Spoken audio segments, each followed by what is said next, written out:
Hi everyone, मेरा नाम है सोनू बालोठिया और गाइस आज हम डिस्कस करने वाले हैं क्लास 10th के साइंस का चैप्टर फर्स्ट का लास्ट पार्ट यानी पार्ट नंबर थर्ड। तो दोस्तों आज पढ़ेंगे टाइप्स ऑफ केमिकल रिएक्शन, जहां से सीबीएसई हर साल क्वेश्चन पूछता है, यानी इस क्लास से आप अपने 3 मार्क्स पक्के करने वाले हैं।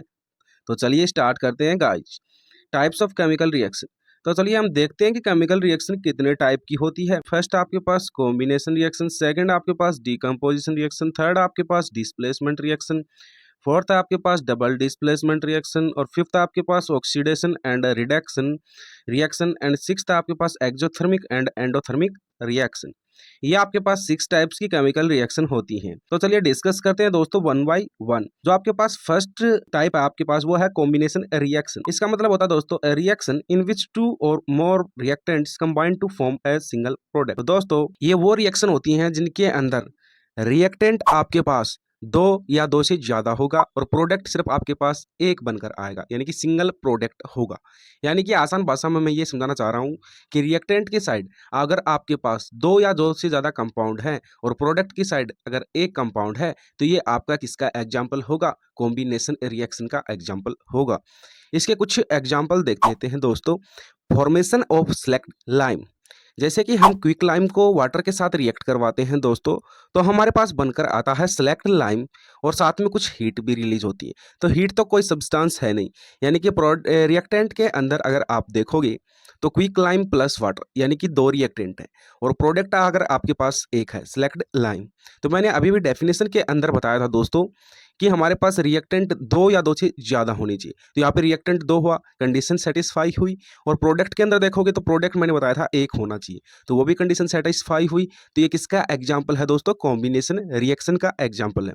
तो दोस्तों यहाँ से सीबीएसई क्वेश्चन किस प्रकार पूछता है, आपके मन में डाउट आ रहा होगा। कई बार तो सीबीएसई यहाँ से डायरेक्ट क्वेश्चन पूछ लेता है कि कॉम्बिनेशन रिएक्शन, डिकम्पोजिशन रिएक्शन कुछ भी पूछ लेगा, यानी कि डिस्प्लेसमेंट रिएक्शन के बारे में बताओ। तो सभी रिएक्शन के बारे में आपको पता होना चाहिए और 1-2 एग्जाम्पल तो एटलीस्ट याद रहना चाहिए। अगर ये ऐसा नहीं पूछता है तो सीबीएसई कई बार ट्विस्ट डाल देता है क्वेश्चंस के अंदर। वो अगर आपको एग्जाम्पल दे देगा और एग्जाम्पल से पूछ लेगा कि ये कौन सी केमिकल रिएक्शन का एग्जाम्पल है दोस्तों। इसलिए आपको दोनों तरीके से तैयार रहना है। अगर आप समझोगे नहीं तो आप बता नहीं पाओगे कि ये कौन सी रिएक्शन का एग्जाम्पल है। अभी आपको पता चला ना कि कॉम्बिनेशन रिएक्शन वो रिएक्शन होती है जिसके अंदर 2 या 2 से ज्यादा रिएक्टेंट और प्रोडक्ट आपके पास क्या होगा? एक होगा। तो आप एग्जाम्पल देखते ही समझ जाओगे कि ये कॉम्बिनेशन रिएक्शन का एग्जाम्पल है। तो चलिए दोस्तों एक एग्जांपल और देख लेते हैं। बर्निंग ऑफ कोल, यानी कि carbon burns in air to form carbon dioxide. सभी को पता है कि कार्बन को हम ऑक्सीजन के साथ रिएक्ट करवाएंगे तो हमारे पास क्या बनकर आता है? CO2 यानी कार्बन डाइऑक्साइड गैस। तो यहाँ पर आप रिएक्टेंट में देखोगे कार्बन और ऑक्सीजन 2 रिएक्टेंट है और प्रोडक्ट आपके पास क्या बना? सिंगल यानी 1। तो ये किसका एग्जाम्पल है? कॉम्बिनेशन रिएक्शन का एग्जाम्पल है। थर्ड देखो दोस्तों, फॉर्मेशन ऑफ वाटर, यानी कि hydrogen gas react with oxygen gas to form water, यानी कि H2 को हम ऑक्सीजन के साथ यानी कि हाइड्रोजन को ऑक्सीजन के साथ रिएक्ट करवाएंगे तो दोस्तों वाटर बनता है। सभी को पता है, बहुत ही कॉमन रिएक्शन है।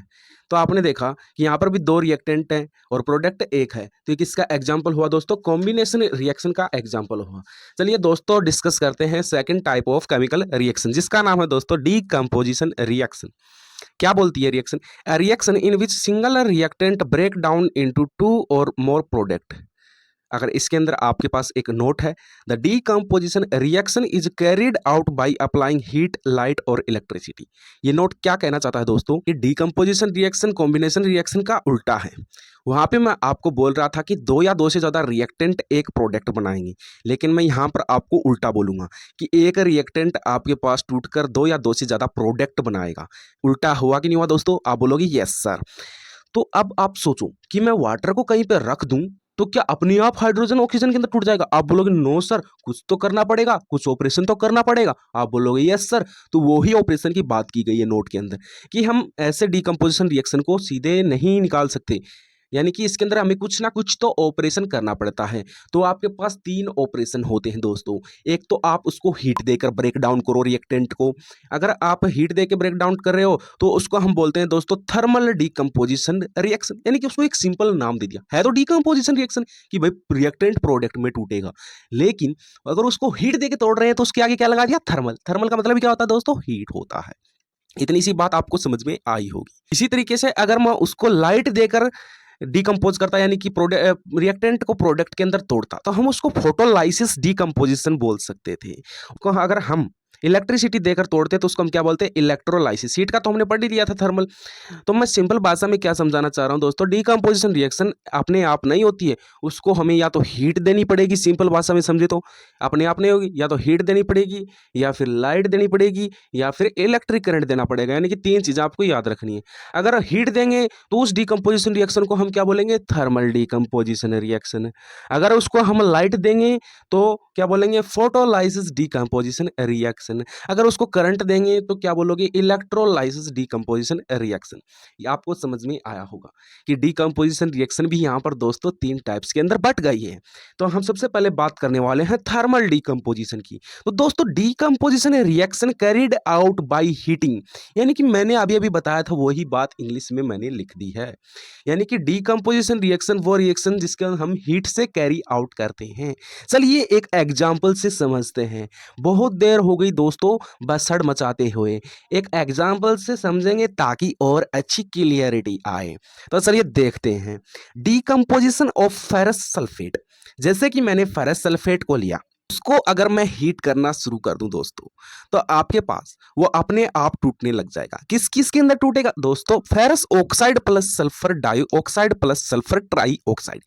यानी कि आप देख पा रहे हो रिएक्शन के अंदर रिएक्टेंट तो आपके पास क्या था दोस्तों, एक था। अगर उसको हमने हीट किया तो वो कितने प्रोडक्ट्स के अंदर टूट गया, तीन प्रोडक्ट्स के अंदर, है? देख पा रहे हो, यानी कि कॉम्बिनेशन रिएक्शन की उल्टी ही डीकंपोजिशन रिएक्शन होती है। बस इसको तीन तरीके से निकाला जाता है, कैरिड आउट किया जाता है। तो यानी कि हीट देके, लाइट देके और इलेक्ट्रिक करंट देके। उनको बस स्पेसिफिक नाम ही तो दे रखा है। बहुत ही आसान है डीकंपोजिशन रिएक्शन। इतनी बात समझ में आई, पहला एग्जाम्पल आपको समझ में आया।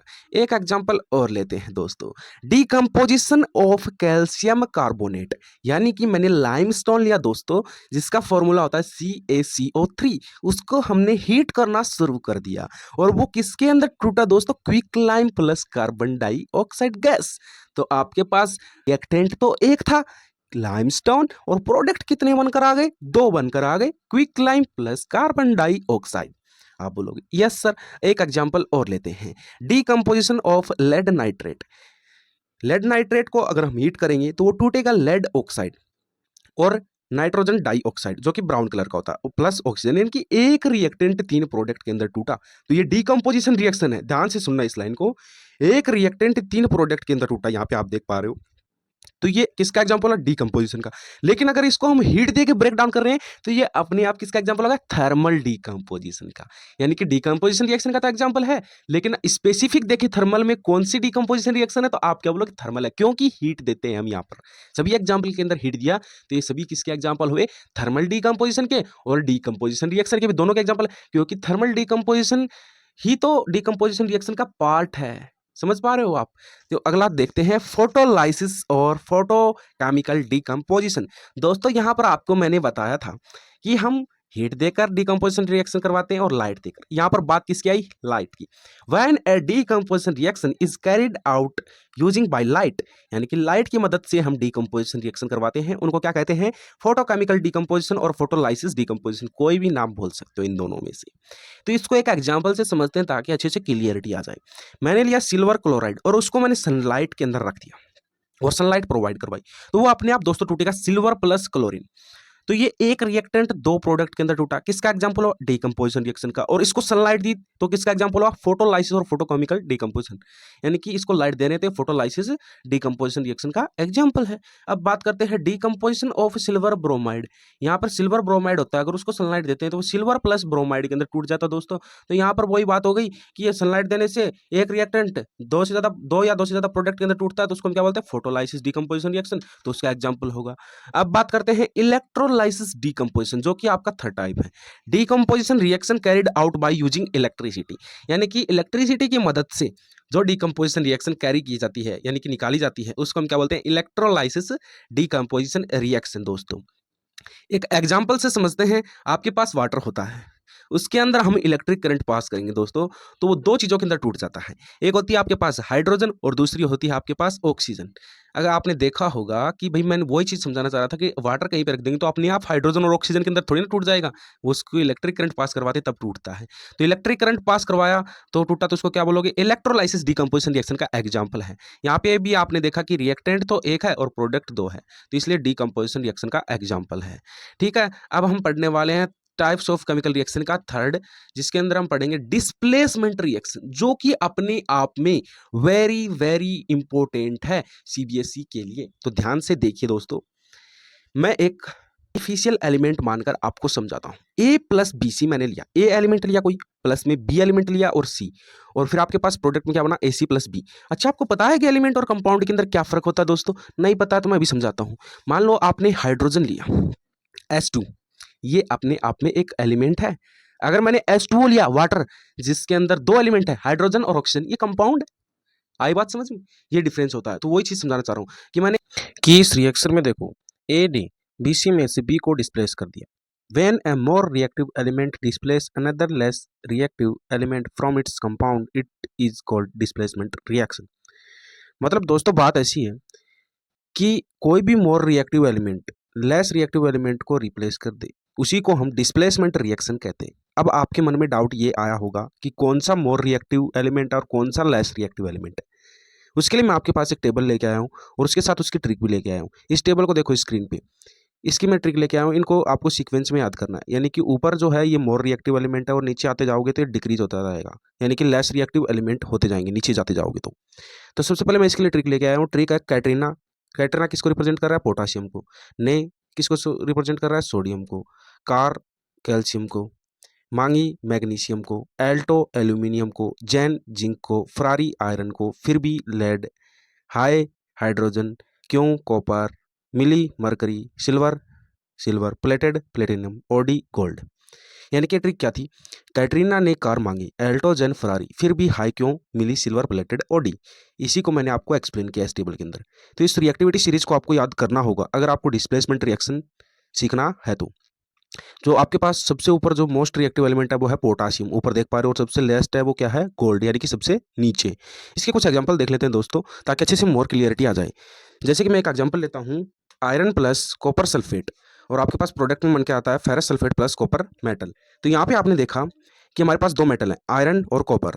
तो मैंने वो पीछे टेबल दिखाई थी आपको, तो वहाँ पर आप जाकर देखो कि आयरन और कॉपर कौन सा ऊपर है। तो मैं बोलूँगा कि सर आयरन ऊपर था और कॉपर आपका नीचे है। तो आयरन ऊपर था, यानी कि आयरन मोर रिएक्टिव एलिमेंट है, इसलिए कॉपर को डिस्प्लेस कर दिया। ठीक है, इसी तरीके से एक एग्जांपल और देख लेते हैं, यानी कि zinc metal plus copper sulphate आपके पास क्या बनाता है? Zinc sulphate plus copper metal. तो यहाँ पे देखो जिंक मोर रिएक्टिव है या कॉपर मोर रिएक्टिव है, तो मैं बोलूंगा कि टेबल के अंदर देखोगे तो आपको जिंक ऊपर मिलेगा और कॉपर नीचे मिलेगा, यानी कि zinc is more reactive than copper. इसलिए जिंक ने कॉपर को डिस्प्लेस कर दिया और जिंक ने कॉपर का प्लेस ले लिया और कॉपर को सेपरेट कर दिया। प्रोडक्ट के अंदर आप देख पा रहे हो, इसी को तो डिस्प्लेसमेंट रिएक्शन बोलते हैं। बहुत ही आसान है, बस आपको ये टेबल याद करनी थी कि कौन सा मोर रिएक्टिव है और कौन सा लेस रिएक्टिव है। एक एग्जाम्पल और देख लेते हैं, यानी कि लेड प्लस कॉपर क्लोराइड, यानी कि लेड प्लस कॉपर क्लोराइड आपके पास प्रोडक्ट में बनाएगा lead chloride plus copper metal. तो आपने देखा रिएक्टेंट में कॉपर और लेड, तो आप देखो कौन सा मोर रिएक्टिव है, तो मैं बोलूंगा कि लेड मोर रिएक्टिव है। ठीक है, कॉपर से आप टेबल के अंदर देखना, तो लेड मोर रिएक्टिव है, इसलिए लेड क्या करेगा? कॉपर को रिप्लेस कर देगा और कॉपर को सेपरेट कर देगा।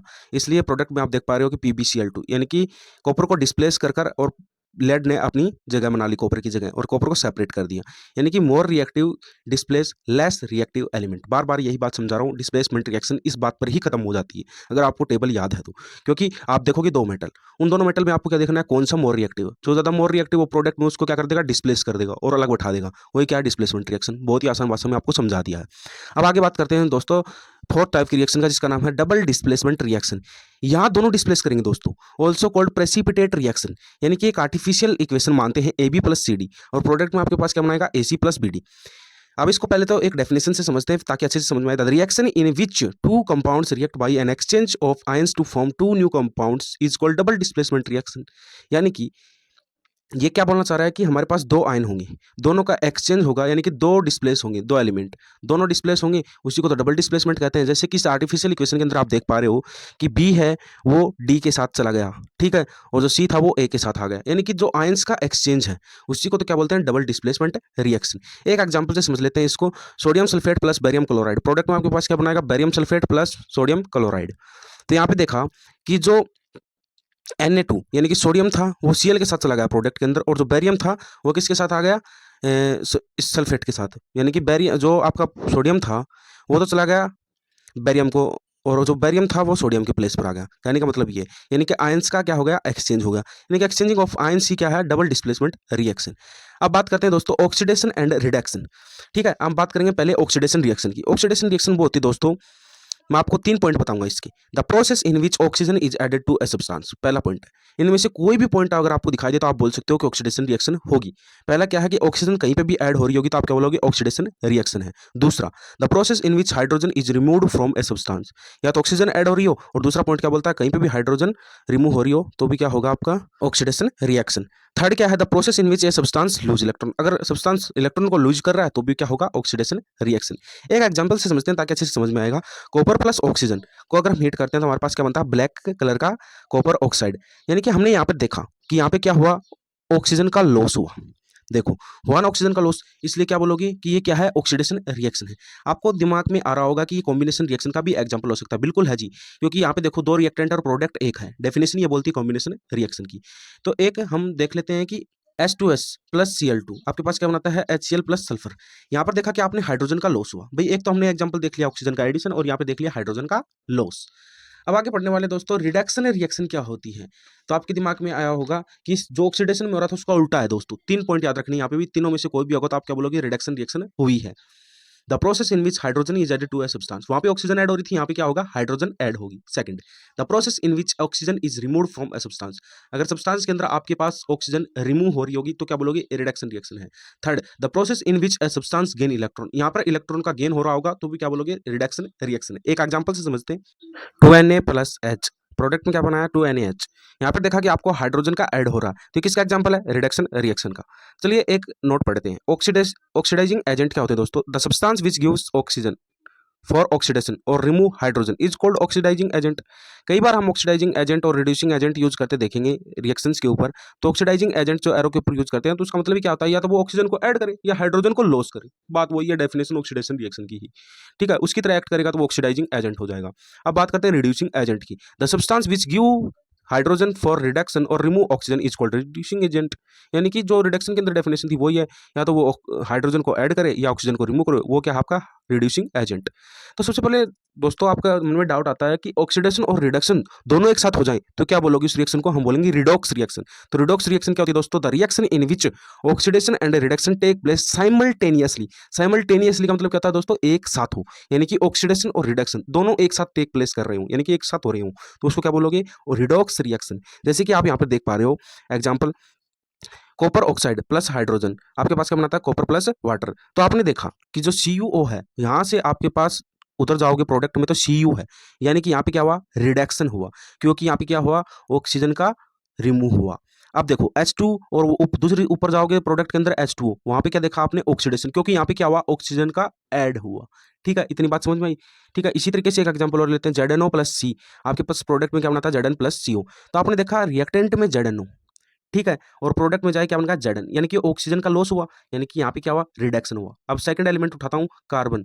तो प्रोडक्ट में देखोगे कार्बन मोनोऑक्साइड, यानी कि C ऑक्सीजन ऐड हुआ, तो यहाँ पे क्या हुआ, ऑक्सीडेशन, यानी रिडक्शन और ऑक्सीडेशन दोनों एक साथ प्लेस हुई, तो ये क्या है, रिडॉक्स रिएक्शन है। अब बात करते हैं दोस्तों एक्सोथर्मिक और एंडोथर्मिक रिएक्शंस की।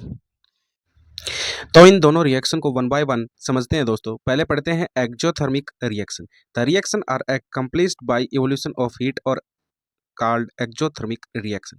मतलब ऐसी रिएक्शन जिसमें हीट एनर्जी रिलीज होती है तो उसे हम एक्सोथर्मिक रिएक्शन कहते हैं। यानी कि जब रिएक्शन होती है दोस्तों, तो उस रिएक्शन के बाद में जो हीट रिलीज होगी तो उस रिएक्शन को हम एक्सोथर्मिक रिएक्शन कहेंगे। For example burning of natural gas, मतलब जब मीथेन की और ऑक्सीजन की रिएक्शन होती है तो कार्बन डाइऑक्साइड और वाटर फॉर्म होता है दोस्तों, और काफ़ी मात्रा में हीट निकलती है, तो इसलिए किसका एग्जाम्पल हुआ, एक्सोथर्मिक रिएक्शन का। चलिए अब समझते हैं दोस्तों endothermic reaction. The reaction which occur by the absorption of heat energy are called endothermic reaction. मतलब ये जस्ट उल्टा है एक्सोथर्मिक रिएक्शन का। मतलब ऐसी रिएक्शन जिसमें हीट एनर्जी एब्जॉर्ब होती हो, यानी कि रिएक्शन कराने के लिए हमें बहुत ज़्यादा हीट की ज़रूरत होती है, उसे हम एंडोथर्मिक रिएक्शन कहते हैं। और एक्सोथर्मिक के अंदर रिएक्शन के बाद में प्रोडक्ट के अंदर हीट रिलीज होती थी, यहाँ पर रिएक्टेंट में हमें हीट देनी होती है, तो उसको क्या बोलते हैं, एंडोथर्मिक रिएक्शन। फॉर एग्जाम्पल जब मरकरी ऑक्साइड को हम मरकरी और ऑक्सीजन में टूट जाता है तो काफ़ी मात्रा में हीट एब्जॉर्ब होती है, तब जाके वो रिएक्शन पूरी होती है। एंड एक इंपॉर्टेंट एग्जाम्पल है दोस्तों इसका, एंडोथर्मिक रिएक्शन का, वो है फोटोसिंथेसिस। जो फोटोसिंथेसिस होता है वो किसका एग्जांपल है? आप बोलोगे एंडोथर्मिक रिएक्शन का। तो दोस्तों इस टॉपिक के साथ हमारा चैप्टर पूरी तरीके से कंप्लीट हो चुका है। उम्मीद करता हूँ अच्छे से समझ में आया होगा। और एक इम्पॉर्टेंट इन्फॉर्मेशन ये है कि हमारे चैनल पर क्लास 10th की एसएसटी और मैथ्स की क्लासेस भी चल रही हैं दोस्तों, तो उन्हें भी मिस ना करें। वीडियो अच्छी लगी तो लाइक एंड शेयर करेंगे अपने फ्रेंड सर्कल में, और हमारे चैनल को सब्सक्राइब करें। मिलते हैं नेक्स्ट वीडियो में दोस्तों, तब तक बाय बाय, टाटा, जय हिंद, जय भारत दोस्तों।